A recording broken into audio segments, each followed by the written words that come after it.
معزز ناظرین السلام علیکم۔ سلطان محمد فاتح کے بولم 35 کے لاسٹ پارٹ میں خوش آمدید۔ ایپیسوڈ کے شروع میں ہم دیکھتے ہیں غدار سپاہی سردار علی بے اور شہزاد بایزید کو لیے ہوئے جنگل سے آگے بڑھ رہے ہوتے ہیں اور ان کا سربراہ جنگل سے آگے بڑھتے ہوئے سردار علی بے سے کہتا ہے، میرے حضور ہم نے طویل سفر طے کیا ہے اور ہم نہیں رکے، میں جانتا ہوں، لیکن وقت آ گیا ہے کہ ہم رکے اور نماز ادا کر لیں۔ سردار علی بے کہتے ہیں، تم ٹھیک کہہ رہے ہو احسان، چلو رکتے ہیں۔ یہ کہتے ساتھ ہی وہ اشارہ کرتے ہیں تو سب رک جاتے ہیں اور علی بے گھوڑا گاڑی کے پاس جا کر بہار سے کہتے ہیں، ہم نماز ادا کرنے کے لیے رک گئے ہیں میری سلطانہ، نماز کے بعد ہم اپنا سفر جاری رکھیں گے۔ یہ کہتے ساتھی علی بے اشارہ کرتے ہیں تو تمام لوگ نماز کی تیاری میں لگ جاتے ہیں، جبکہ وہاں موجود غدار حملے کی منصوبہ بندی میں مصروف ہو جاتے ہیں۔ گھوڑے پہ سوار بایزید علی بے سے کہتا ہے، میں نے بھی نماز ادا کرنی ہے علی بے۔ یہ سن کر علی بے اسے گھوڑے سے نیچے اتار لیتے ہیں۔ موقع ملتے ہی وہاں چھپا ہوا جاوی اشارہ کرتا ہے تو اس کے سپاہی تیروں کی بارش کر دیتے ہیں، جس کے نتیجے میں علی بے کے بہت سے سپاہی مارے جاتے ہیں۔ یہ منظر دیکھ کر گھوڑا گاڑی میں بیٹھی ہوئی بہار خاتون کہتی ہیں، شہزادے کی حفاظت کرو، شہزادے کی حفاظت کرو۔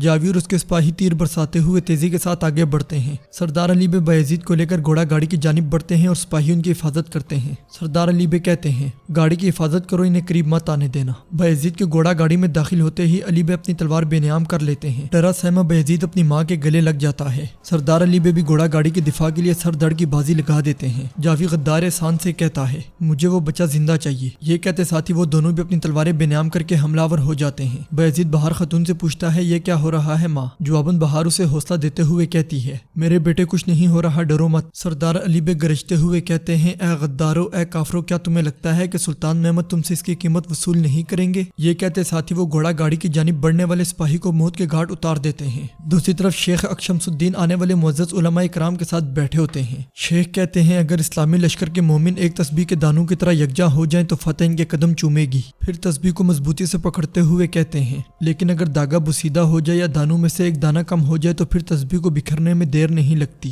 مگر یہ داغا بسیدہ نہیں ہے، دلوں میں فتح کی آگ دہک رہی ہے۔ وہاں موجود ایک عالم کہتے ہیں، کوشش کرنے والوں کو فتح اور غفلت میں پڑنے والوں کو شکست کا سامنا کرنا پڑتا ہے، ہر کوئی اپنے مقدر کا انتخاب خود کرتا ہے۔ یہ کہتے ساتھ ہی وہ شیخ کی طرف سے بھیجی گئی چمچ نکال کر ان کے سامنے رکھ دیتے ہیں۔ مزید کہتے ہیں، اتحاد میں ہی برکت ہے، بہت مرتبہ چھوٹی قوت بڑی پر غالب آ جاتی ہے، جیسا کہ غزوہ بدر میں ہوا تھا۔ بعض اوقات وہ خندق کھود کر حل نکالتے ہیں۔ وہ دشمن سے کہتے ہیں کہ یہاں سے گزرنے کا کوئی راستہ نہیں، تمہارے لیے فتح ممکن نہیں، بالکل غزوہ خندق کی طرح۔ روشنی، فتح اور امید ایک شخص کے دل کا نگینہ ہے، یہاں بھی امید موجود ہے۔ پھر وہاں موجود دوسرے عالم شیخ کی طرف سے بھیجی گئی چمچ وہاں رکھتے ہوئے کہتے ہیں، ہمیں شیخ نے اسی مقصد کے لیے یہاں بلایا ہے، ہم دراڑوں کے بیچ خون بن کر نہیں بلکہ پانی کی طرح بہیں گے، ہم اس طرح کریں گے تاکہ نہ اتفاقی ختم ہو سکے۔ سپاہی بسم اللہ کہیں گے اور ایک بار پھر محبت سے سرشار ہو کر آگے بڑھیں گے۔ پھر تیسرے عالم شیخ کی طرف سے بھیجی گئی چمچ وہاں رکھتے ہوئے کہتے ہیں، جو عشق کی اسراء پر چلتے ہیں وہ اپنی مرضی سے شہادت کا جام پینے کو بےتاب ہوں گے، وہ بغیر کسی ہچکچاہٹ کے جنگ کی طرف جائیں گے، وہ ایک دوسرے کے ساتھ نہیں بلکہ دشمنوں سے لڑیں گے۔ ہمیں محبت کا بیج بو کر انہیں اتفاق کی دعوت دینی چاہیے تاکہ تفرقہ ہمیشہ کے لیے مٹ جائے۔ ساری بات سننے کے بعد شیخ شمس الدین کہتے ہیں، سپاہیوں سے لے کر پاشاؤں تک، جانسیریوں سے لے کر ان کے آغاؤں تک، ہمیں مل کر فوج کو متحد رکھنا چاہیے۔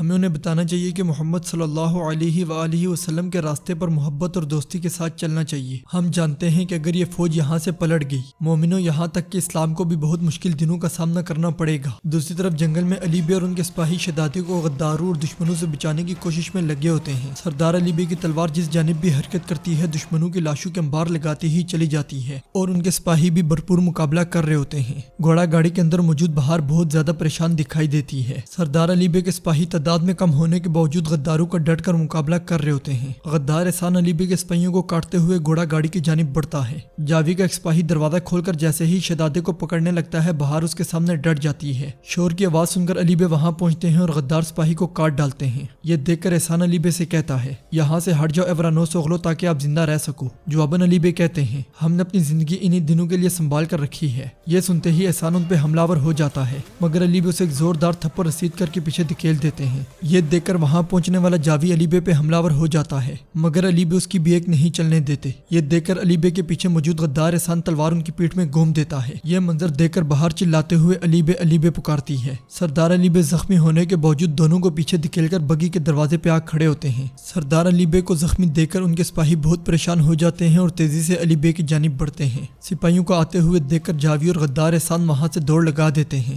زخمی ہونے کے باوجود علی بے شہزادے کو بچانے میں کامیاب ہو جاتے ہیں، مگر زخم کی تکلیف اس قدر شدید ہوتی ہے کہ وہ منہ کے بل زمین پہ گر جاتے ہیں۔ یہ دیکھ کر بایزید اور بہار پریشانی کے عالم میں علی بے علی بے علی بے پکارتے ہیں۔ سپاہی بھاگتے بھاگتے علی بے کے پاس آتے ہیں اور حضور حضور پکارنے لگ جاتے ہیں، مگر علی بے زمین پہ پڑے نڈھال ہو جاتے ہیں۔ سپاہی تڑپتے ہوئے کہتے ہیں حضور کیا آپ ہمیں سن رہے ہیں؟ مدد کرو مدد کرو، مدد بلاؤ مدد بلاؤ، مگر علی بے کی طرف سے کوئی جواب نہیں آتا اور ان کی آنکھیں بند ہو جاتی ہیں۔ ناظرین اس کے بعد ہم دیکھتے ہیں سلطان جندارلی کو لیے ہوئے اس سرائے میں پہنچ جاتے ہیں جہاں انہوں نے فرانسسکو کو بلایا تھا۔ فرانسسکو بھی وہاں موجود ہوتا ہے۔ فرانسسکو کو دیکھ کر جندارلی سلطان سے کہتا ہے میرے سلطان ہم کفار کی باتوں پر اعتبار نہیں کر سکتے، ہمیں مزید آدمیوں کے ساتھ یہاں آنا چاہیے تھا۔ سلطان کہتے ہیں لالا ہم یہاں یہ دکھانے آئے ہیں کہ مسلمانوں کی باتوں پر بھروسہ کیا جا سکتا ہے، میں جا رہا ہوں آپ یہیں رہیں۔ یہ کہتے ساتھ ہی سلطان فرانسسکو کے قریب آتے ہیں۔ فرانسسکو ماضی کو یاد کرتے ہوئے کہتا ہے محمد وہ کتنی سخت لڑائی تھی نا، ہم بہت تھوڑے سے تھے، دشمن ہمیں اپنی گرفت میں لے کر جکڑ چکا تھا، وہ آخری وار کے لیے تیار تھا تاہم ایسا نہیں ہو سکا۔ محمد ایسا نہیں ہو سکا کیونکہ تم ان وقت پر آگے۔ جواباً سلطان کہتے ہیں ہم سے مدد مانگنے والوں کو ہم نے کبھی مایوس نہیں کیا۔ فرانسسکو کہتا ہے تم نے صرف میری نہیں بلکہ میرے بھائی الوارو کی جان بھی بچائی تھی، محمد تم نے اسے نئی زندگی دی۔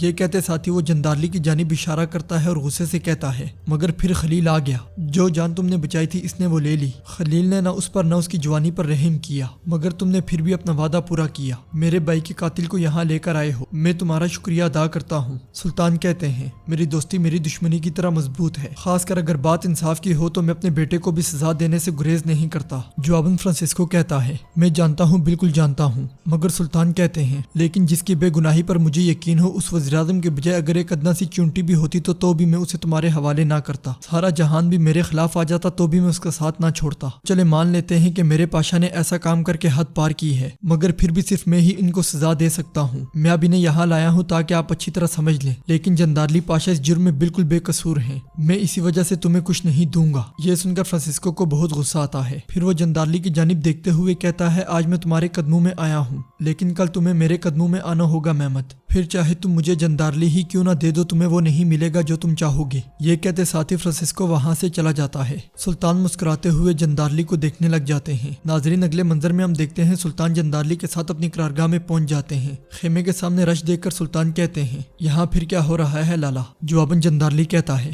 فکر نہ کریں سلطان معظم، ہمیں جلدی پتہ چل جائے گا۔ سلطان آگے بڑھ کر اسحاق سے پوچھتے ہیں یہاں کیا ہوا ہے اسحاق، سب لوگ پریشان کیوں ہیں؟ جواباً اسحاق کہتا ہے ہمارے شہزادے کو منیسا لے جانے والے قافلے پر حملہ ہوا ہے میرے سلطان۔ یہ سن کر سلطان بہت پریشان ہو جاتے ہیں، پھر پوچھتے ہیں کون بدبخت ایسی جرت کر سکتا ہے؟ شہزادہ ٹھیک ہے کیا؟ زگنوس پاشا کہتے ہیں ہمارے شہزادے ٹھیک ہے میرے سلطان، فکر نہ کریں، وہ ٹھیک ہے مگر ایورانوس اغلو علی بے کو شدید زخم آئے ہیں، وہ اب پیا تخت کی طرف جا رہے ہیں۔ سلطان غصے میں پوچھتے ہیں یہ کس نے کیا ہے، کس نے؟ جواباً زگنوس پاشا کہتے ہیں فرانسسکو کے آدمیوں نے۔ یہ سن کر جندارلی کہتا ہے تو اس کافر کی بات کا یہی مقصد تھا میرے سلطان، آپ ہمیں کیا حکم دیتے ہیں؟ سلطان کہتے ہیں چونکہ اس کافر میں اتنی جرت آ گئی ہے کہ اس نے شہزادے کے کرما پر حملہ کر دیا، ملعون نے ہماری جان سے بڑھ کر ہماری قیمتی چیز کو نشانہ بنایا، مطلب پھر اس کی زندگی اس پر اور سرکندوں پر بوجھ کے سوا کچھ نہیں۔ میرے شہزادے کی جان لینے کی کوشش کرنے والوں کے سروں سے پہاڑ کھڑے کر دوں گا، میں قسم کھاتا ہوں، میں قسم کھاتا ہوں، ریاست عثمانیہ کے خلاف تلواریں اٹھانے والے باغی سر ایک ایک کر کے گریں گے۔ یاد رکھو اب سے پرنس جزائر فتح کی راہ میں سب سے بڑی رکاوٹوں میں سے ایک ہے، ہم پہلے اس کی سرزمین پر قبضہ کریں گے پھر اس کا سر قلم کر دیں گے۔ پھر بلند آواز سے سپاہیوں کی جانب دیکھتے ہوئے کہتے ہیں تیار ہو جاؤ، یہ میدان جنگ میں اترنے کا وقت ہے، شادیانے بجائے جائیں، پرچم بلند کیے جائیں، مرد مجاہد میدان جنگ کی طرف بڑھیں، یہ جنگ و جدل اور شاندار مارکے کا وقت ہے،